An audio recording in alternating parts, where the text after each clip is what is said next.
সুপ্রিয় দর্শক এবং শ্রোতা, আমি S M Mofazzal Hossain, voice of good news 24 থেকে বলছি।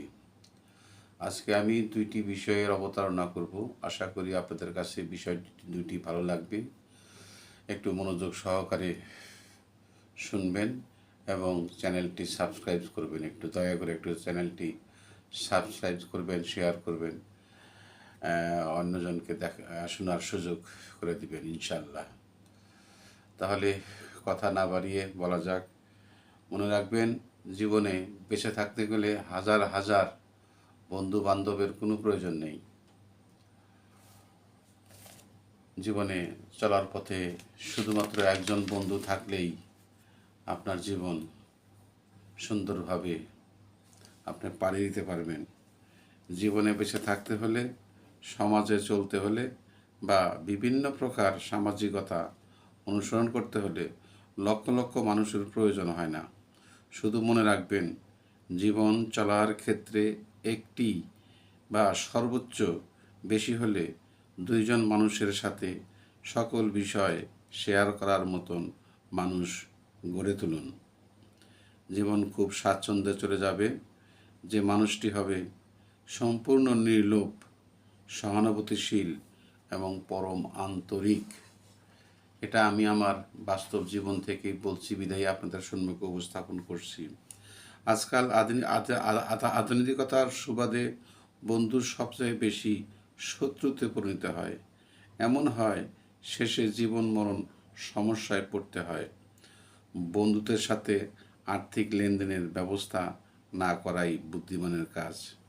এই আর্থিক লেনদেন শেষে মরণঘাতীর সমস্যা হয়। জীবন সাজাতে, জীবন গড়তে, জীবনের সঠিক লক্ষ্যে জীবনকে সঠিক লক্ষ্যে নিয়ে যেতে নিজেকেই প্রাণপণ চেষ্টা করতে হয়। লক্ষ্যে পৌঁছানোর জন্য অন্য কোনো বন্ধুর সাহায্য নেবেন না, এতে পা পিছলে যাওয়ার আশঙ্কা থাকে। তাই বলে কারোর সাথে সম্পর্ক থাকবে না তা কিন্তু নয়। সম্পর্ক অবশ্যই থাকবে। আপনাকে এর মাঝখান থেকেই প্রকৃত এবং আদর্শ সৎ মানুষটিকে বেছে নিতে হবে। এটা হলো আপনার নিজস্ব দায়িত্ব। ধান খেতে শুধু ধানই জন্মায় না, অনেক আগাছাও জন্মে। কৃষক অনেক যত্নে ধান ক্ষেত থেকে আগাছা উপরে ফেলে দেয়। মনে রাখবেন, বাজারে বিভিন্ন ফলের সমাহার দেখা যায়, তবে তার মধ্যে কোনোটার খোসা ফেলে দিতে হয়, আবার কোনোটার খোসা সহ খেতে হয়। আবার সব ফলই কিন্তু সুস্বাদু হয় না। তেমনি বন্ধুও ওই রকম ফলের মতো। জ্ঞানীরা বলেছেন, মূর্খ বন্ধু থাকার চেয়ে জ্ঞানী শত্রু থাকা অনেক ভালো। আবার জ্ঞানী বন্ধু চোর চোর ভাব, আর সাধারণ সৎ বন্ধুর চোর চোর অভাব। এটাই প্রকৃত বন্ধুর লক্ষণ। বিষয়টি আমি আপনাদেরকে বুঝাইতে পারতেছি কি না, আজকে এই বিষয়টি আনলাম এই জন্যই যে বন্ধুর সুবাদে এখন অনেক কিছুই সংগঠিত হয়। বন্ধুরা শত্রুতে রূপান্তরিত হয়। গানেও বলেছে যে বন্ধু হতে চেয়ে তোমার শত্রু বলে গণ্য হলাম। হয়তোবা বিষয়টি আপনারা জানুন। আমরা অনেক সময় দেখি এখন সামাজিক যোগাযোগ মাধ্যম, ফেসবুক বলেন, টুইটার বলেন এবং ইউটিউব বলেন, যে যাই বলেন, আমরা অনেক বন্ধুকে একত্র দেখতে পাই, কিন্তু কারোর সাথে কোনো কথা শুনতে পাই না। শুধু যার যার মতো মোবাইল যন্ত্রটি নিয়ে চুপচাপ বসে থাকি। কিন্তু সিদ্ধান্ত নেওয়ার ক্ষেত্রে বন্ধুরা সবসময় একে অপরের পিছনে সুযোগ খুঁজে থাকে। এটা আমার ক্ষেত্রে হয়েছে।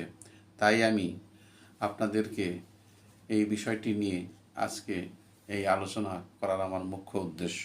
আর একটা উদ্দেশ্য আছে, যেমন মনে করুন যে এই যে আমাদের দেশে কিছুদিন আগে গত 7 তারিখের দিকে একটা একটা একটা সংবাদ প্রকাশিত হয়েছে যে প্রশ্নপত্র ফাঁস, বিসিএস প্রিলি রিটেন সহ গুরুত্বপূর্ণ 30 নিয়োগের পরীক্ষার প্রশ্ন ফাঁস। বিসিএসের প্রশ্ন ফাঁসে খুদ পিএইচসি কর্মকর্তারাই জড়িত। প্রশ্ন ফাঁসে যারা জড়িত তারা হলেন আবু জাফর, জাহাঙ্গীর আলম, এস.এম. আলমগীর কবির, নিখিল চন্দ্র রায়, 5 নম্বর সৈয়দ আবেদ আলী জীবন, 6 নম্বর খলিলুর রহমান। গাড়ি চালক সহ এরা সকলেই কিন্তু পরিচালক। এরা কিন্তু একা একা কাজ করে না, এদের বন্ধু আছে, বন্ধু বান্ধবের সহযোগিতায় এই কাজগুলি করেছে, দেশের সর্বনাশটা করেছে, দেশে একটি বিরূপ দৃষ্টান্ত স্থাপন করেছে। তো এখন তাই বলি যে বন্ধু ওই লোককে বন্ধু বানাবেন যে লোকটা আপনার সাথে সারা জীবন সৎ মনোভাবাপন্ন এবং নির্লোভভাবে সময়ে সময়ে আপনার সমস্ত বিষয়ে খোঁজখবর রাখবেন, দেখভাল করবেন। যাই হোক, আমি আমার দ্বিতীয় যে প্রসঙ্গটি টেনেছিলাম সেটা হলো যে ওই ছাগল প্রসঙ্গ নিয়ে আমার একটা কথিকা আছে।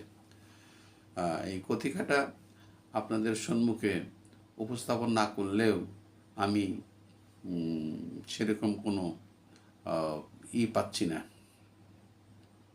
শান্তি পাচ্ছি না। তাই আমি লিখেছি যে হে ছাগল তুমি মহান, হে ছাগল তোমার গুণ সমাহার। এখন ভাবছি যদি ছাগল হতাম হয়তো আমার মূল্য হতো পাহাড় সমান।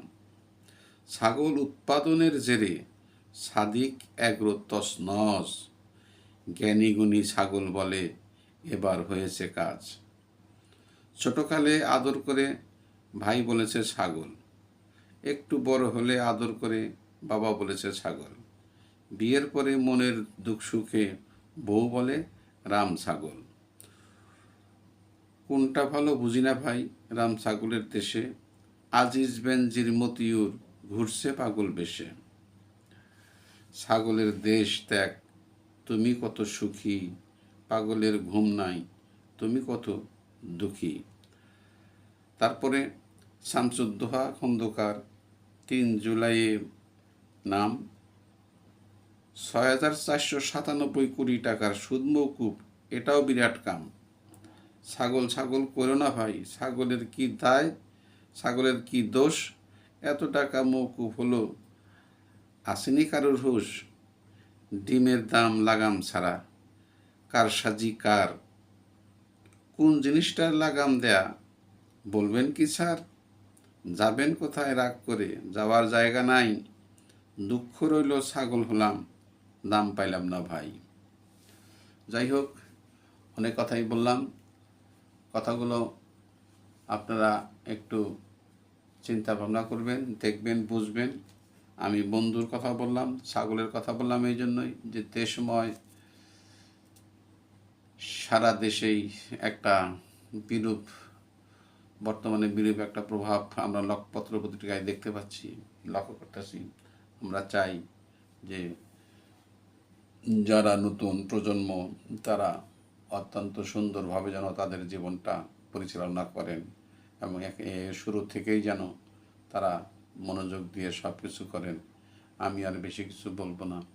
আপনাদের সকলের সুস্বাস্থ্য কামনা করে আমি আবারও আপনাদের কাছে এই চ্যানেলটি সাবস্ক্রাইব করার জন্য অনুরোধ রেখে আপনাদের মঙ্গল কামনা করে এখানেই বিদায় নিচ্ছি। আসসালামু আলাইকুম ওয়া রাহমাতুল্লাহি ওয়া বারাকাতুহু।